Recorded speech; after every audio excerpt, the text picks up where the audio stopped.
High বন্ধুরা, আসসালামু আলাইকুম। আপনাদের সবাইকে স্বাগতম আয়াস ডেলি ব্লগে। আমি সম্পূর্ণ নতুন, ওইভাবে কিচ্ছু বুঝি না বন্ধুরা।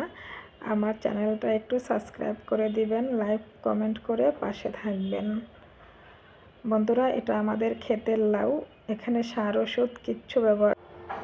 লাউটার প্রথমে ছোলকা ফালিয়ে এখন এটাকে ভালোভাবে কেটে নিচ্ছি। লাউটা একদম জালি, চিংড়ি মাছ দিয়ে লাউ রান্না করব। সম্পূর্ণ লাউটা আমি কেটে নিব। বন্ধুরা, তোমরা কে কে লাউ খেতে পছন্দ করো?